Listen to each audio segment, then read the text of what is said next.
Hello, Shantha பாட்டி பேசுகிறேன்.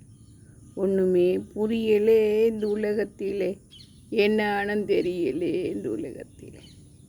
இதுதான் முடிவு, இதுதான் முடிவு இல்லை அப்படின்னு சொல்ல முடியல. இப்போது எந்த ஒரு பொருள் எடுத்தாலும் 3 விதத்தில் இருக்குல்ல.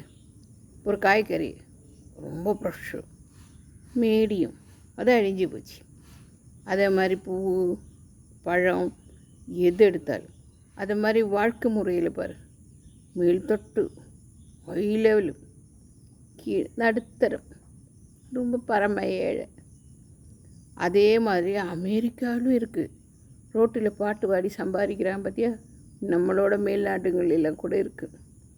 பிச்சை எடுத்து வாடுறவங்களும் இருக்குது, ஏதோ சம்பளம் வச்சு சாப்பிட்றவங்களும் இருக்குது, ஹை லெவலையும் இருக்குது. இப்போ நம்ம தெருவிலேயே பாரு, தெருவில் ஒரு பணக்காரன் இருப்பான், ஒரு பரம ஏழை இருப்பான், மிச்செல்லாம் மீடியமாக இருப்பான்.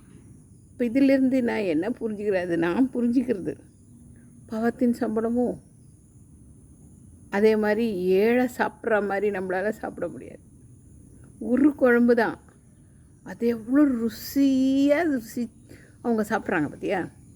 நம்மளுக்கு ஒரு 5 குழம்பு வச்சாலும் அந்த ரசம் கொஞ்சம் ஊற்றிக்கலாமா, தயிர் கொஞ்சம் ஊற்றிக்கலாமா, அப்பவும் சரியாக இறங்கலை. பணக்காரனுக்கு இன்னும் இறங்கலை, அவன் பசிச்சே சாப்பிடல. எது எடுத்தாலும் 3 ரகத்தில் இருக்குது பார்த்தியா.